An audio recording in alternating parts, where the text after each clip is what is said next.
Pemirsa yang budiman, terima kasih.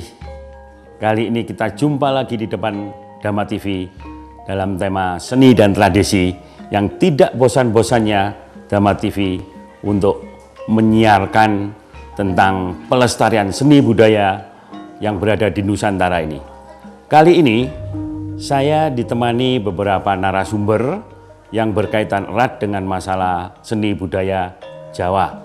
Yang pertama adalah Bapak Suryo Hananta Sudibyo. Sugeng Pak Ananta, Rahayu. Pak Ananta ini adalah tokoh kebudayaan Jawa yang juga kebetulan memiliki sekolah yaitu SMP Arjuna di Batu yang pada saat ini sedang menyelenggarakan seminar tentang pendidikan seni budaya Jawa. Yang kedua yang mendampingi saya adalah Kanjeng Raden Mas Haryo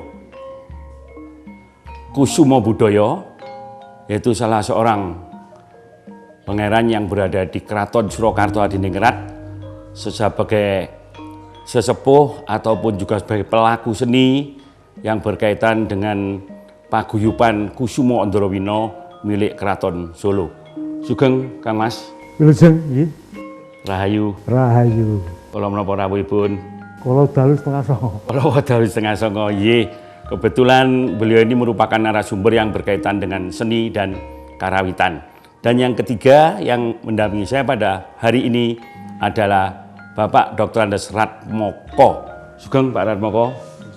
Saya rasa Pak Ratmoko tidak asing lagi. Beliau ini adalah salah satu pamong daripada paguyuban Handoko Meru yang kali ini akan pedar sabdo di dalam seminar bagaimana penghidupan atau filsafat hidup orang-orang Jawa. Para hadirin, kita langsung saja saya akan bertanya kepada Romo Hananta.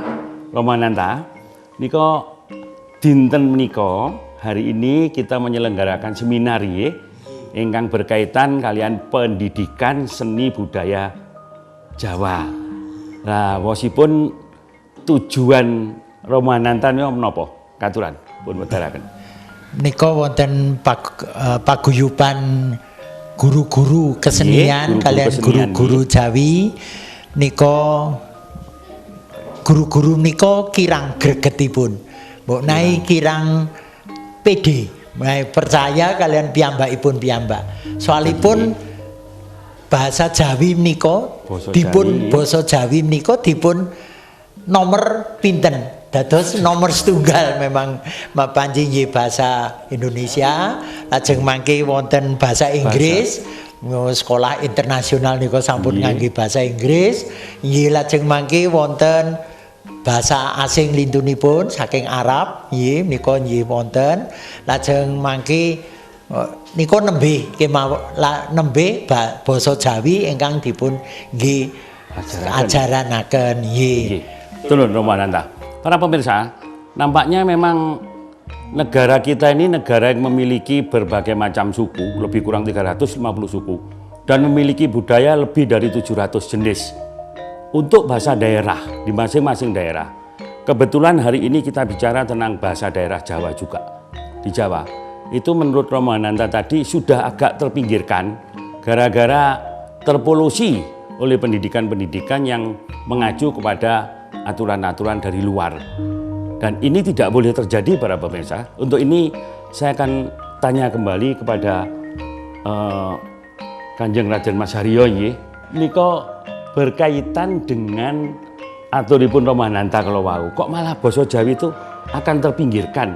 Lah keterkaitannya dengan kesenian Jawi nek bahasane ora Jawa lah kesenian dos pundi monggo aturan. Satu tidak terpinggirkan. Tidak terpinggirkan. Belum ada kesempatan untuk menengahkan kembali. Karena orang-orang Jawa tahu persis bahwa dia punya bahasa itu. Tapi ketika tidak ada orang yang ngrewangi, akhirnya dia terpepet. Bukan hilang. Saya yakin bahwa budaya yang ada di Indonesia ini bukan badical. Selama manusianya masih ada, ora bakal hilang. Tahu mau piye cara ngangkat malih. Ini kok berkaitan nggih? Ya, berkaitan. Antara basa Jawi kalian seni Jawinipun. Pendapat Pak Ratmoko gimana? Monggo katuran. Ya. Ini benar apa yang disampaikan oleh Romo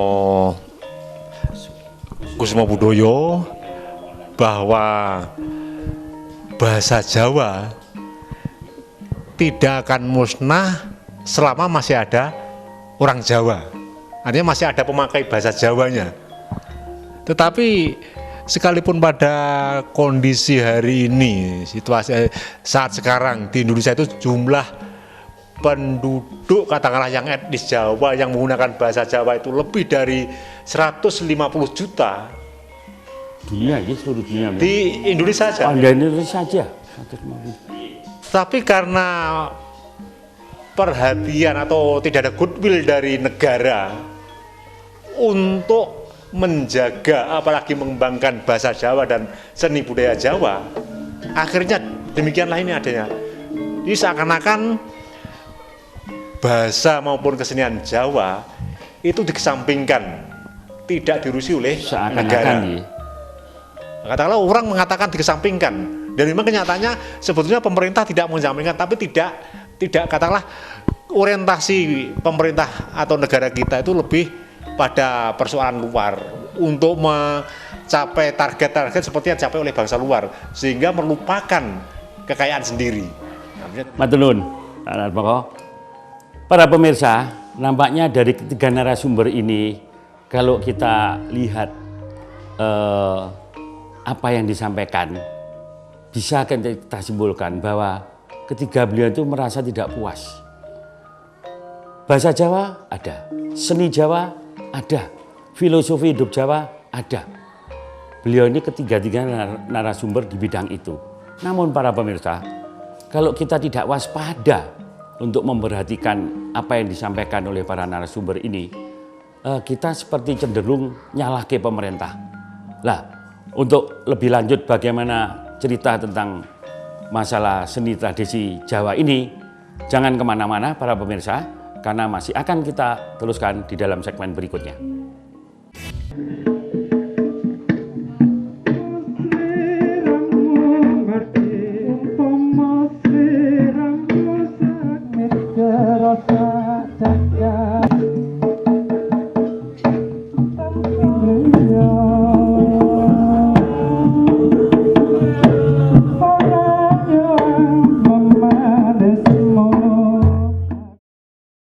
Pemirsa, kita sudah bicara tentang ketiga narasumber tadi.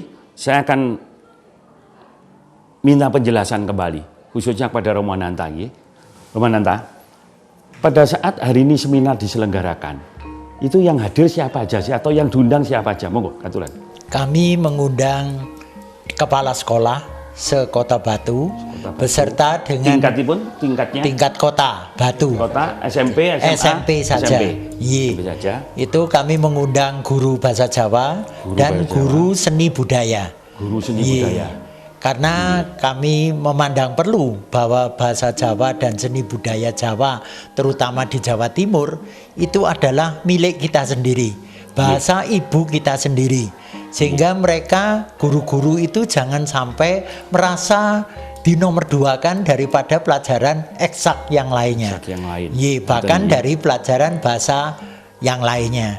Oleh sebab itu kami memandang perlu untuk mengawali daripada seminar ini agar supaya guru-guru bahasa Jawa atau kesenian Jawa itu merasa tidak dianaktirikan. Mereka juga mempunyai wewenang untuk melestarikan budaya mereka sendiri. Berkaitan dengan itu, rasanya ada kehendak yang positif sekali. Walaupun saat ini masih berada di jajaran SMP, kita belum SD yang SMA, tapi sudah diawali oleh SMP Arjuno ini, yang bulan kepala sekolahnya juga Romo Ananta sendiri, mengenai seminar yang diselenggarakan pada hari ini. Yang tadi pun juga diberikan tontonan-tontonan di dalam seni dan tradisi yang menurut Kanjeng Asmoro Hadi, pun Asmoro Hadi nyopos pada kinten-kinten apa yang diharapkan untuk pelestarian seni melalui acara seminar hari ini. Bukan saya pamer, kula sampun kulino melu ngaten seminar. Tapi pada hari ini yang diajarkan oleh SMP Arjuno menika, lihatnya memang akrab sekali. Jadi memang tidak ada narasumber yang terpandai, bukan tidak ada peserta yang terbodoh. Jadi semuanya saling mengisi, bahwa pertanyaan-pertanyaan itu ingin ketahuan, ingin pengetahuan seorang guru untuk mengajar dalam anak didiknya ketika dia tugaskan untuk mengampu bahasa Indonesia, bahasa Jawa. Terus ketika saya diberi kesempatan untuk ngomong, akhirnya saya merasa puas sekali. Ketakutan saya yang awalnya saya utarakan tadi hilang sama sekali. Karena memang yang saya hadapi memang beliau-beliau yang memang betul-betul merasa bahwa dia akan mempersiapkan sesuatu yang sekarang belum dimiliki. Nggih, matur nuwun Kanjeng, matur nuwun. Ya ternyata para pemirsa, apa yang disampaikan oleh Kanjeng Raden Mas Haryo Kusumo Budoyo tadi memang nyata sekali, karena dari para peserta seminar sangat antusias untuk mendengarkan, justru bertanya. Kados pundi? Nanti miturut Pak Ratmoko pegawai situasi seminar hari ini mengenai apa langkah kita ke depan. Monggo, betul ya. Kalau saya ikuti pembicaraan selama seminar tadi, di situ apa yang dikatakan oleh Kanjeng Raden Mas Haryo Kusumo Budoyo adalah satu kenyataan. Artinya antara narasumber dengan peserta seminar terjadi saling membutuhkan, saling melengkapi. Jadi, nampak sekali kebutuhan para guru sebagai pendidik yang merasa bertanggung jawab untuk melestarikan bahasa maupun seni budaya Jawa, karena selama ini merasa kurang.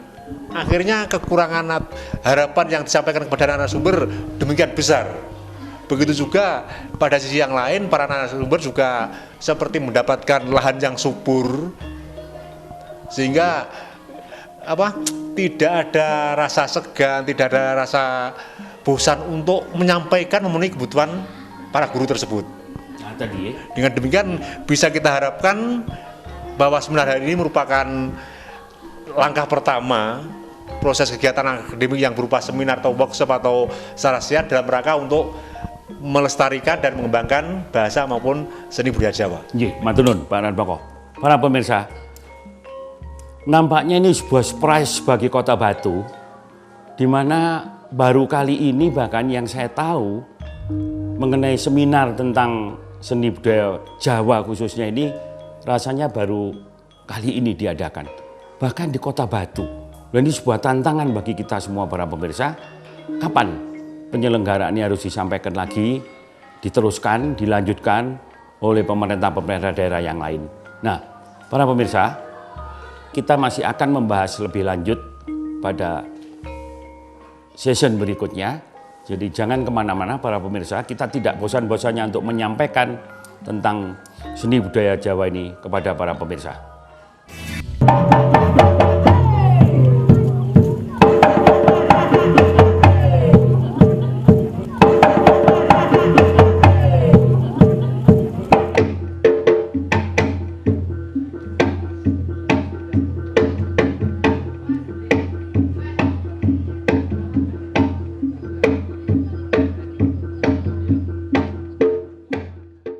Terima kasih para pemirsa, kita lanjutkan lagi agar para pemirsa ini juga selalu bisa mengikuti bagaimana melestarikan seni budaya Jawa ini tidak hanya sekedar dengan kata tapi dengan perilaku yang wujud.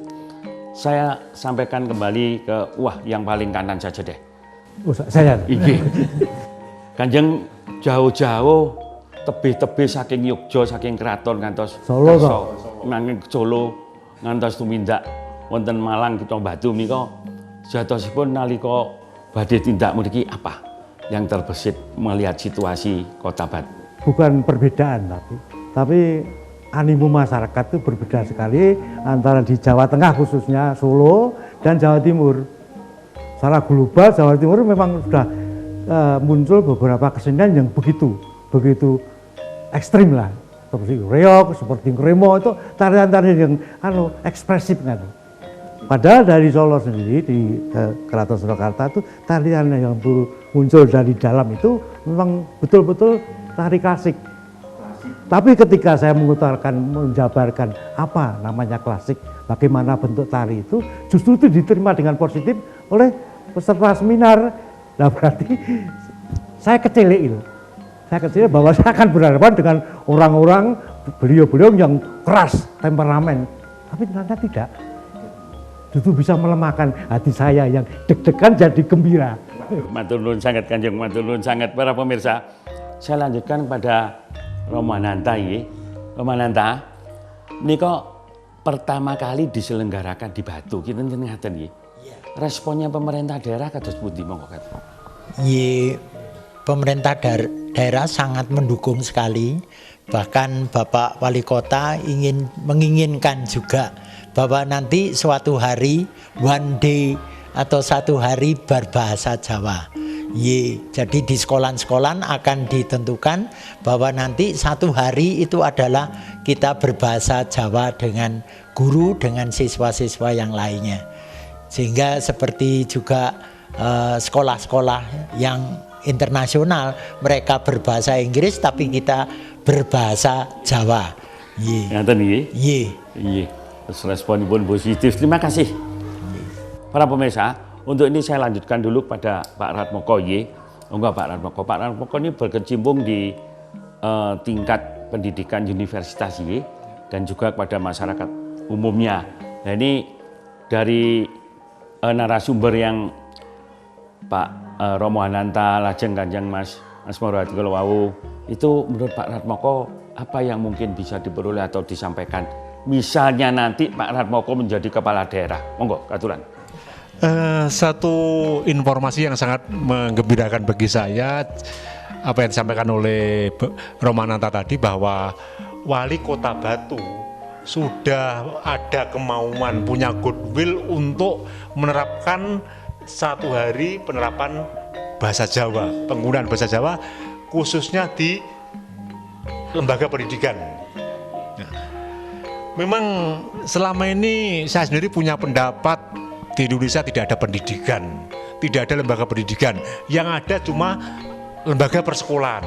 Tapi dengan informasi yang disampaikan oleh Romo Ananta ini bahwa di Batu ada program untuk menerapkan penggunaan bahasa Jawa di sekolah-sekolah, berarti di Batu memulai untuk mengembalikan pendidikan sebagaimana mestinya. Artinya dengan pendidikan itu yang pertama dan terutama untuk membentuk kedewasaan peserta didik.